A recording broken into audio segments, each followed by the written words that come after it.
Welcome to the Sales Influence Podcast, where we talk about finding the why in how people buy. I'm your host, Victor Antonio. Thank you for joining me. Thank you for lending me your ears. Today, I want to talk about presentations, one of my favorite subjects because it's that important. So, I want you to write these three things down. And if you're listening to this while you're driving, keep it in your brain for now. Write it down when you get to wherever you're going. There's three objectives you should have for every presentation. Three objectives for every presentation. The first one, ask yourself this question. What do I want them to learn? In your presentation or your sales demo, what do you want them to learn? In other words, if I were to ask you, what are the top three takeaways from your presentation, what would they be?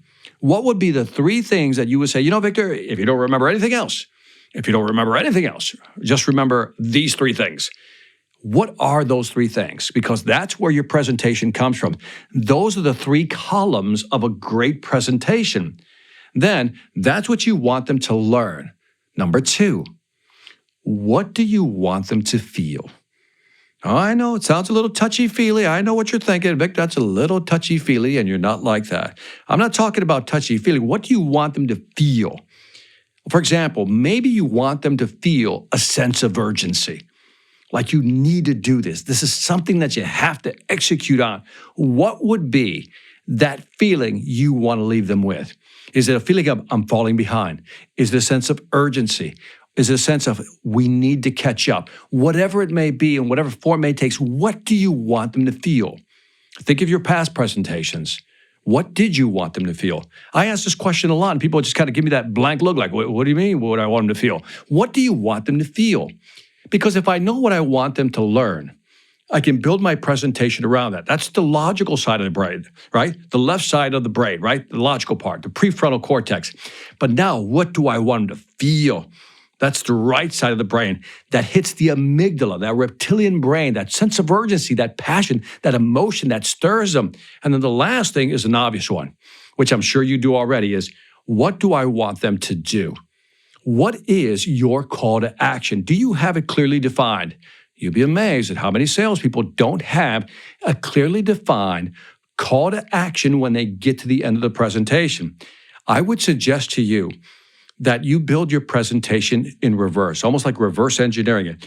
Figure out what your call to action is, right? Start there.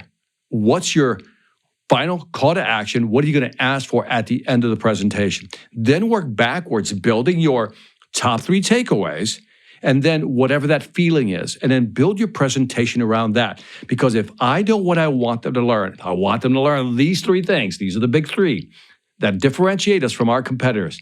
What do I want them to feel? A sense of urgency. Maybe you just want them to feel comfortable with you, right? Maybe it's a sense of trust. That could be good as well. But number three is, what is your call to action? What are you asking them for? I'm not talking about closing the deal. That's possible. If it's possible, go ahead and close the deal. But maybe it's an advancement of the sale. You take it to the next level, next step, the next meeting. Whatever it is, have that clearly defined. And once you know what you want them to learn, what you want them to feel, what you're going to ask for, build your presentation out, and here is the glue that brings it all together. Rehearse that presentation. Really rehearse that presentation. So it's almost like an airplane coming in for a landing. That's how I want you to visualize your presentation. It's like an airplane coming in for a landing, and it's one of those that just touches down very softly. And the touchdown, when you land, that's your call to action. And I want that call to action to be so natural, so smooth that you can't believe that it landed that softly, much like a plane does on a runway. And that's what I want you to focus on. Three things. What do I want them to learn? What do I want them to feel? And what do I want them to do? Your call to action. And that is it for the Sales Influence Podcast. Leave me some feedback on this one. I definitely want to hear it. Do you do these things? If you do, tell me how you do them. Love to read your comments, and I usually do read the comments. You'll find us on iTunes, Stitcher, YouTube, Spotify, Pandora. You'll find everywhere. So wherever you find it, leave your comments. I will make sure that I try to read all the comments I usually get. Now, on that note, I also want to remind you, if you haven't checked out the Sales Velocity Academy, can I just ask you to go to the website and check out the courses? that we've put together for you to help you sell more faster. So go to salesvelocityacademy.com. That's salesvelocityacademy.com. And on that note, this is Victor Antonio signing off, always reminding you, sell it ain't hard when you know how. Take care.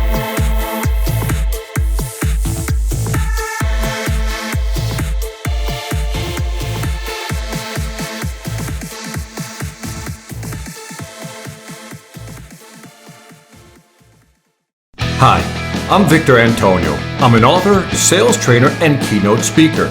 I'm often asked, what makes a great speaker? Is it someone who delivers real content that the audience can use? Is it someone who engages the audience so they're part of the learning experience? Or is it someone who can motivate an audience to push them beyond their comfort zone and discover new abilities? The answer is yes. But the most important thing to remember is that I'm not there to look good. I'm there to make my client look good. Simply put, it's never about me, and it's always about them.